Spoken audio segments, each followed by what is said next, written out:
Hello, and welcome to our brew-along for our Gao's Estate coffee. This coffee comes from Gao's Coffee Estate in Yunnan, China, and is an anaerobic natural processed Catimor varietal.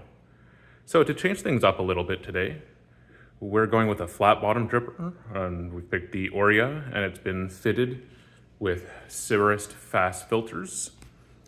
And this will give us a tight fit to the dripper and very, very low bypass. And we have 18 grams of our Gao's Estate coffee, and we'll be using 300 total of water. So we want to add this to our dripper here. Just make sure that's zeroed. And that little gentle shake to level it there. And so this brew method is going to be a 4-pour brew method. The first 2 pours are going to be 50 grams, and the second 2 pours are going to be 100 grams.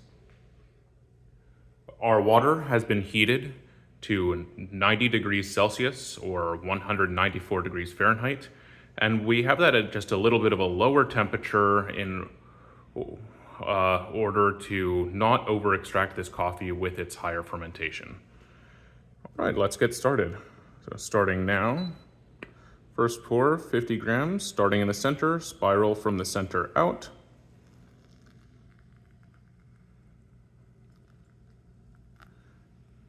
If you miss the mark by a gram or two, that's okay. We're aiming for, roughly in the 10 to 12 seconds a pour range, and our next pour is going to begin at 40 seconds. Then it's going to be in 40-second intervals. So at 40 seconds, at 1 minute 20, and at 2 minutes will be the final pour. All right, getting ready for that second pour now. Once again, 50 grams, starting in the center, gentle spiral to the edge.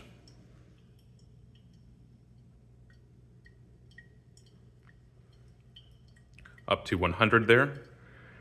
Because this is a flat bottom dripper and the bed depth is consistent throughout, we're trying to pour roughly the same amount of water over every part of the bed, which is why we're doing a spiral from the center out and no specific directional pour. So our third pour here is going to begin at 1 minute and 20 seconds. And a reminder that this is going to be a 100 gram pour. So getting ready now and start. So pouring just a little bit more vigorously, 100 grams once again in our spiral pattern from the center out, up to 200 there. Give or take, if you miss a little bit again, there's plenty of room for error. All right, and so our last pour is going to begin at the 2-minute mark.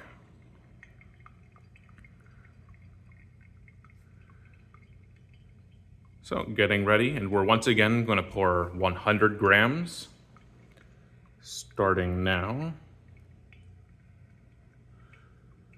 And once again, with that little bit more vigorously to still maintain the roughly 10 to 12 second pour phase. Right up to 300 there. And now we're just going to let this coffee fully drain down and be ready to drink.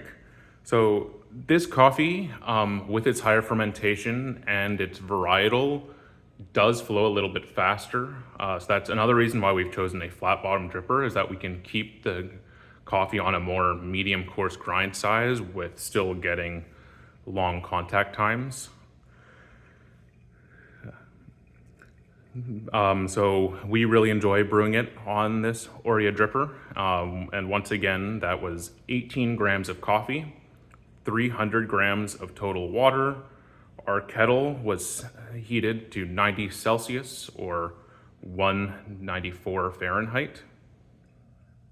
And we did a 4-pour method with a spiral pattern on all pours. First 2 pours, 50 grams each. Second 2 pours, 100 grams each. And you can see that we're just kind of draining now in that like 315, 320 mark. So generally, give or take, you want to be within that range, but there's plenty of room to play around with. If you're finding the fermentation notes are a little too strong, just back off your grind a little bit. Go closer to that 3-minute mark. Or if you like more body and you like the kind of heavy fermentation notes, you can kind of push that more and maybe go more towards 3 minutes and 30 seconds. All right, enjoy brewing.